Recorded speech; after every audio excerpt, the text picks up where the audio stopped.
Railway और civil प्रशासन की तरह आरपीएफ ने बहुत व्यापक कानून व्यवस्था को मेंटेन करने के लिए और यात्रियों का निर्बाध रूप से आवागमन होता रहे, इसके लिए विशेष प्रबंध किए हैं। इतनी भारी संख्या को देखते हुए सबसे पहले तो हमें मैन पावर की जरूरत होती है, तो लगभग हमने 4200 आरपीएफ कर्मी पूरे भारत से इकट्ठे किए हैं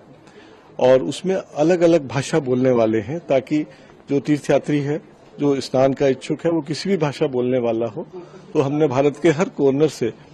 कोने से आरपीएफ के कर्मियों को बुलाया है। इन लोगों के वहां रहने खाने की व्यवस्था भी समुचित रूप से की गई है। 8 घंटे की शिफ्ट में ये लोग काम करेंगे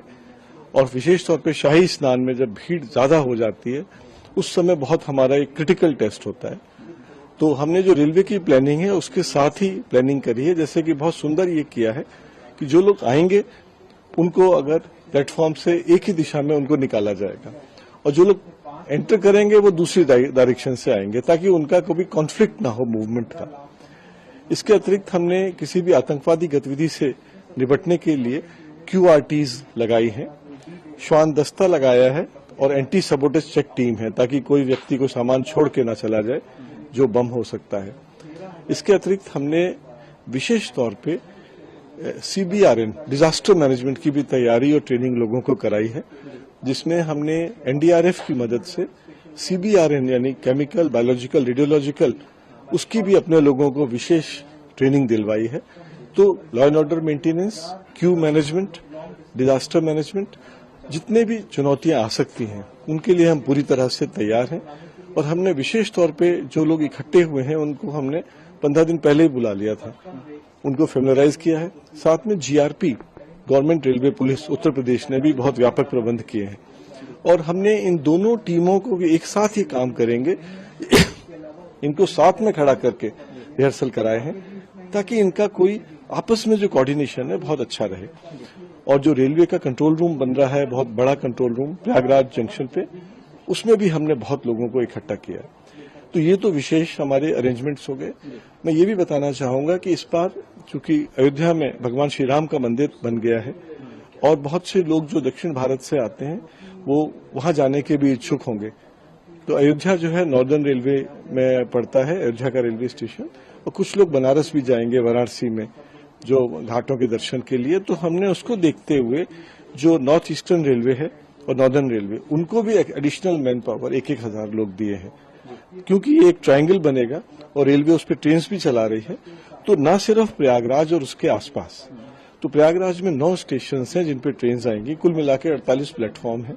हर जगह हमने प्लानिंग करी है, मूवमेंट की प्लानिंग करी है और राज्य पुलिस के साथ पूरा कोऑर्डिनेशन रखते हुए लगभग प्रतिदिन ही वहां बैठक हुई है पिछले 3 महीने से।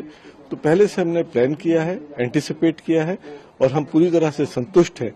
कि इस बार हम बिल्कुल निर्बाध रूप से और इंसिडेंट फ्री हम कुंभ जो है रेल यात्रा उनको सुनिश्चित कराएंगे। मैं बताना चाहूंगा आपको कि रेलवे की जो प्लानिंग है वो पूरे बाकी प्रयागराज शहर में जो पुलिस की प्लानिंग है उससे भिन्न नहीं हो सकती है,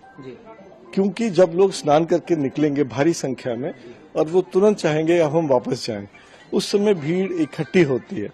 उस समय उनको कोऑर्डिनेट करना। तो हमने वहां पे जो उत्तर प्रदेश पुलिस के कानून व्यवस्था के अरेंजमेंट्स हैं और उत्तर प्रदेश पुलिस के साथ में CRPF की लगभग 10 कंपनी है, तो हमने CRPF के साथ भी कोऑर्डिनेट किया है, उत्तर प्रदेश पुलिस के साथ कोऑर्डिनेट किया है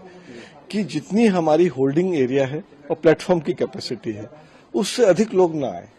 हमारा प्रयास रहेगा जब भीड़ आ रही है तो तुरंत ट्रेन लगे, उनको हम सही प्लेटफॉर्म की तरफ ले जाएं और जब वो ट्रेन चली जाए, 4000 लोग एक ट्रेन में आ जाते हैं, तो हम फिर जो आश्रय स्थल है जो हमने उनके लिए होल्डिंग एरिया बनाया है, वो लोग उसमें से फिर प्लेटफॉर्म पे आएंगे, क्योंकि भीड़ अगर इकट्ठी हो जाती है तो फिर दिक्कत होती है। तो ये पूरा रेलवे का ऑपरेशंस डिपार्टमेंट जो ट्रेनें चलाएगा और जो